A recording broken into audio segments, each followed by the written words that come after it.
இந்த வீடியோவில் பார்த்தோம்னா வா வாத்தியார் அப்படிங்கிற படம் எப்படி இருந்துச்சு அப்படிங்கிறத தான் பார்க்க போகிறோம். வாங்க தொடர்ந்து வீடியோவில் பார்க்கலாம்.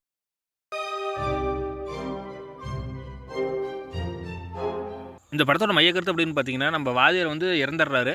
அந்த இறந்த அன்னைக்கே பார்த்தீங்கன்னா, நம்மளோட ஹீரோ வந்து பிறக்கிறாரு. அதே டைமில் பிறக்கிறதுனால அவருடைய அம்சத்திலே இருக்கிறாங்க அப்படின்ட்டு அவங்க தாத்தா வந்து நம்புறாரு.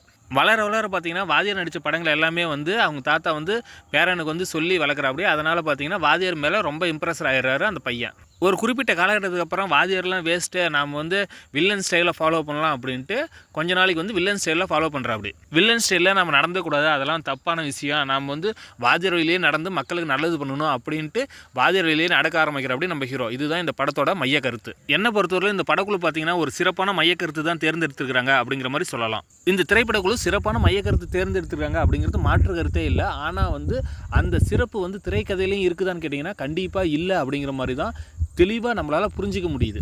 இந்த விஷயம் பார்க்குற நமக்கு மட்டும் இல்லை, திரைப்பட குழுவுக்கே வந்து திரைக்கதை அந்த அளவுக்கு இல்லை அப்படிங்கிற மாதிரி அவங்களுக்கே தெரிஞ்சிருக்குது. ஏன் அப்படின்னு கேட்டிங்கன்னா, இந்த படம் பெரும்பாலும் உண்மை சம்பவங்களை தழுவி எடுக்கப்பட்டிருந்தாலும் கற்பனையான ஒரு மாய உலகத்தில் தான் இந்த படம் வந்து ரன் ஆகுது அப்படிங்கிற மாதிரியே சொல்லியிருப்பாங்க அவங்களே. அந்த கற்பனை நகரத்துக்கு பேர் மாசிலா. படம் பார்க்குறவங்க எதுவும் தப்பாக நினைக்கூடாது அப்படின்ட்டு இந்த விஷயத்தை டைட்டிலே வந்து தெளிவாக திரைப்படக்குழு வந்து சொல்லிட்டாங்க. வாத்தியார்னா பொதுவாக வந்து நம்ம ஸ்கூல் வாத்தியார் தான் சொல்லுவோம். ஆனால் வந்து இந்த மாதிரி வந்து ஒரு விஷயத்தில் வந்து வாத்தியார்னா நமக்கு வந்து எம்ஜிஆர் தான் ஞாபகம் வரும். அதை தான் வந்து இந்த படத்துலேயும் மீன் பண்ணியிருக்காங்க. இந்த படத்தோட டைட்டிலே பார்த்தீங்கன்னா எம்ஜிஆரோட பயோ வந்து ஒரு 2 நிமிஷத்தில் சுருக்கமாக வந்து சொல்லிட்டாங்க.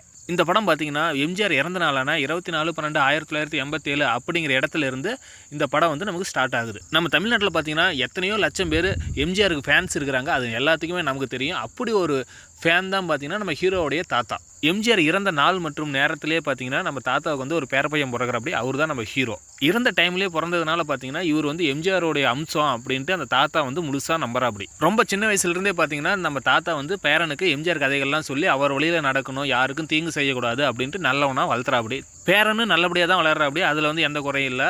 ஒரு ஹைஸ்கூல் அந்த ரேஞ்சில் பார்த்தீங்கன்னா பேரனுக்கு வந்து மனசு மாறிடுது. எம்ஜிஆர் வழியில் போகாத நம்ம வில்லன் வழியில் போகலாம் அப்படின்ட்டு மனசு மாறிடுறாரு. அப்படி வில்லன் வழியாக நடந்தாலும் தன்னுடைய தாத்தா வந்து எந்த இடத்துலையும் வந்து மரியாதை குறைவாகவும் அவர் மேலே வச்சிருக்கிற பாசம் எல்லளவும் குறையாதையும் பார்த்துக்கிறாப்படி. தாத்தாவுடைய ஆசைப்படியே பார்த்தீங்கன்னா ஹீரோ வந்து ஒரு போலீஸில் ஒரு பெரிய உத்தியோகத்துக்கு வந்துடுறாரு. நாம் வந்து ஃப்ராடு பண்ணி தான் இந்த வேலைக்கு வந்து ஜாயின் பண்ணணும் அப்படிங்கிறதையும் இப்போ செஞ்சிட்டு இருக்கிற ஃப்ராடு தனத்தையும் தாத்தாவுக்கு வந்து எக்காரணத்தை கொண்டு தெரியக்கூடாது அப்படிங்கிறதுல ஹீரோ வந்து ஆணித்தரமாக இருக்கிறாப்படி.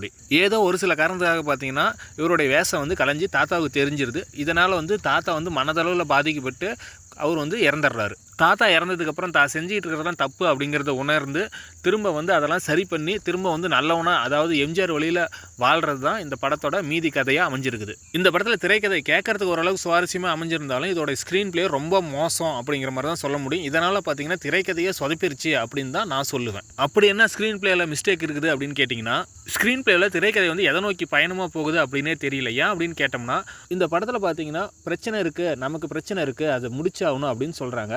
கிட்டத்தட்ட இந்த டைலாக் பார்த்தீங்கன்னா ஒரு 50-60 இடத்துலையாவது பிரச்சனைன்னு சொல்லியிருப்பாங்க. ஆனால் ஒரு இடத்துல கூட அது என்ன பிரச்சனை அப்படின்ட்டு படம் ஃபுல்லாகவே சொல்லலை. அப்படி இருந்தாலும் ஒரு 3 பிரச்சனையை வந்து ஸ்க்ரீனில் கொண்டு வராங்க. என்ன பிரச்சனை அப்படின்னு கேட்டிங்கன்னா, மொதல் பிரச்சனை நாமக்கல்லில் பெல்கோ அப்படிங்கிற கம்பெனி வந்து இழுத்து மூடணும் அப்படிங்கிறது. இந்த பெல்கோ கம்பெனி வந்து நாமக்கல்லில் இருக்கிறதா சொல்லிடுறாங்க. அந்த கம்பெனி வந்து கடைசி வரலும் காட்டின மாதிரியே எனக்கு தெரியல. சரி, இது கூட பரவாயில்ல, நாமக்கல்ங்கிற ஒரு ஊரையாவது காமிச்சிருப்பாங்க அப்படின்னு பார்த்தீங்கன்னா அதுக்கும் கொஞ்சம் கூட வாய்ப்பே இல்லை. சரி, ஓகே, இதெல்லாம் ஒரு வகையில் ஏற்றுக்கிட்டாலும் இந்த பெல்கோ கம்பெனி வந்து மக்கள் இடத்துல எந்த விதமான பாதிப்பு ஏற்படுத்துச்சு, எதனால் வந்து மக்கள் மூடணும் அப்படின்னு குரல் கொடுக்குறாங்க அப்படிங்கிறதையும், அரசியலில் மேம்பட்டத்தில் இருக்கிறவங்க இதை வந்து பிரச்சனையை தீர்க்கணும் அப்படின்னு ஏன் நினைக்கிறாங்க அப்படிங்கிற காரணத்தையும் வந்து இந்த படத்தில் தெளிவாக எங்கேயுமே சொல்லலை. தெளிவாக அப்படிங்கிறத விட எங்கேயுமே சொல்லலை அப்படிங்கிறது தான் உண்மை. அரசியலில் மேம்பட்டத்தில் இருக்கிறவங்க இந்த பிரச்சனை வந்து தவறான வழியில் வந்து தீர்த்தரலாம் அப்படின்ட்டு முடிவு பண்ணுறாங்க. இந்த நியூஸ் வந்து வெளியே வந்து தெரிஞ்சிருது. அதுக்கு வந்து காரணம் யார் அப்படின்னு கேட்டிங்கன்னா, மஞ்சள் முகம் அப்படிங்கிற ஒரு ஹேக்கிங் குரூப். இதனால் அரசியலில் உயர்மட்டத்தில் இருக்கிறவங்களுக்கு பார்த்தீங்கன்னா பல பிரச்சனைகள் வர மாதிரி இருக்குது. இதை வந்து எப்படியாவது தீர்த்துடணும், இந்த மஞ்சள் முகத்தை வந்து நம்ம வந்து கிளிக்கணும் அப்படின்ட்டு அவங்க முடிவு பண்ணுறாங்க. இதனால் மஞ்சள் முகம் அப்படிங்கிற ஹேக்கர்ஸை பிடிக்கிறதுக்கு வந்து சிறப்பு காவல் படையை வந்து நியமிக்கிறாங்க. அதில் வந்து பார்த்திங்கன்னா நம்ம ஹீரோவும் இருக்கிற அப்படி. ஹீரோ சொன்ன ஐடியாவில் வந்து அந்த குரூப்பையும் வந்து பிடிச்சிடுறாங்க. இந்த இடத்துல பார்த்தீங்கன்னா ஹீரோவுக்குள்ளே இருக்கிற வில்லனுக்கும் அவருக்குள்ளே இருக்கிற நல்லவனுக்கும் பெரிய போராட்டமே நடக்குது. இதனால் பார்த்தீங்கன்னா அவர் வந்து ஒரு அன்னியன் ரேஞ்ச் அப்படிங்கிற மாதிரி மாறுற அப்படி.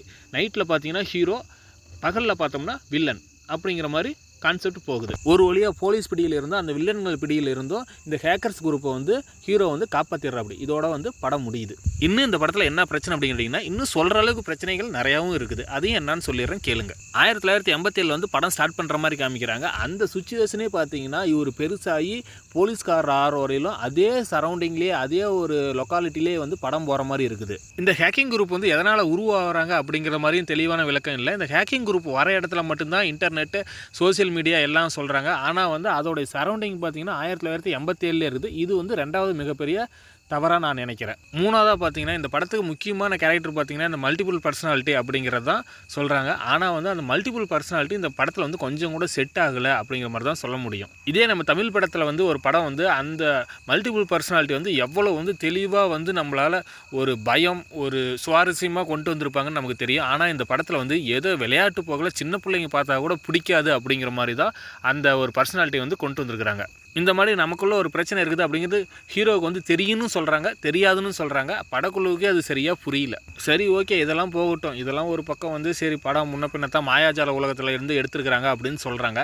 ஆனால் வந்து அந்த மாயாஜால உலகத்தையும் வந்து கண்முன்னில் காட்டல. 1987 எப்படி சரௌண்டிங் இருந்துச்சோ அப்படியே தான் இருக்குது. மாயாஜால உலகம்னா அது வந்து எப்படி வேணுமாலும் போகும் அப்படிங்கிற ஒரு கான்செப்ட் இல்லாத, இது எதை நோக்கி போகுதே அப்படிங்கிற மாதிரி இல்லாததான் பார்க்குற மாதிரி சுச்சுவேஷன் அமைஞ்சிருந்துச்சு. சரி, ஸ்க்ரீன் பிளே வந்து நமக்கு நல்லாலும் தெளிவாக தெரியுது. சரி, அடுத்தது comedy portion, love portion, sentiment portion, songs portion அப்படிங்கிறது பார்த்தோம்னா ஸ்க்ரீன் பிளேயோட அது ரொம்ப மோசமாக இருந்தது அப்படிங்கிற மாதிரி தான் என்னால் சொல்ல முடியும். ஹீரோயினுக்கு எதுக்கு அந்த கேரக்டர் கொடுத்தாங்க, அது எந்த விதமான சுச்சுவேஷனில் வந்து ஹீரோயினை மூவ் பண்ணுறாங்க அப்படிங்கிறதே தெரியல. அப்பப்போ வந்து பள்ளி மாதிரி ஒட்டிக்குது. அது கேட்டால் மனசை ரீட் பண்ணுறேன் அப்படிங்கிற மாதிரி சொல்லுது. அந்த மனசு ரீட் பண்ணுறத வந்து பார்த்திங்கன்னா ஒரு இந்த மாதிரி படத்துக்கு வந்து ஒரு மந்திரவாதி அப்படிங்கிற மாதிரி காமிச்சிருக்கலாம். அதுலேயும் வந்து சுத்தமாக இல்லை. கட்டி பிடிச்சா மனசை ரீட் பண்ணலாம் அப்படிங்கிற மாதிரி ஒரு தவறான புரிதலில் தான் இந்த படம் போகுது. இப்படி படக்குழுவுக்கும் எதனால் இந்த படத்தை வந்து தயாரித்தோன்னு தெரியல, பார்க்குற நமக்கும் வந்து இந்த படம் வந்து எதனால் பார்க்குறோம், எதன் அடிப்படையில் இந்த வந்து படத்தை பார்க்குறோம் அப்படிங்கிறது தெரியாததான் படமே நம்மளால் பார்க்க முடிஞ்சுது. இந்த படத்தோட டியூரேஷன் பார்த்தோம்னா கிட்டத்தட்ட ஒரு 2 மணி நேரம் 5 நிமிஷம் போகுது. இந்த 2 மணி நேரம் 5 நிமிஷமே வந்து நமக்கு பார்க்குறதுக்கு வந்து ஒரு பெருசாக ஈடுபாடு இல்லாதான் பார்க்குற மாதிரி நமக்கு இருக்குது. எம்ஜிஆருங்கிற ஒரு மிகப்பெரிய தலைவர் வந்து இந்த படத்தில் வந்து என்னை கேட்டால் வச்சு செஞ்சிட்டாங்க அப்படின்னு தான் சொல்லணும். அவங்க வந்து சொல்ல வேண்டிய கருத்து வந்து எம்ஜிஆர் வந்து ஒரு ஹீரோவாக இன்னும் மக்கள் மனசில் ஆழமாக பதிய வைக்கணும் அப்படின்னு தான் நினச்சிருக்கிறாங்க. ஆனால் ஸ்க்ரீன் பிளேவில் அது டோட்டலாக வேஸ்ட்டு அப்படிங்கிற மாதிரி வந்துருச்சு. எம்ஜிஆர் அவர்களுடைய ரசிகர்கள்லாம் வந்து இந்த படத்தை பார்த்தாங்கன்னா அவங்களுடைய மன வேதனை அது அவங்களுக்கு மட்டும்தான் தெரியும். வெளியே சொல்ல முடியாத அளவுக்கு அவங்களுக்குள்ளார ஒரு போராட்டமே நடக்கும் அப்படிங்கிறதுல மாற்று கருத்தே இல்லை. அடுத்த வீடியோவில் சந்திப்போம். நன்றி, வணக்கம்.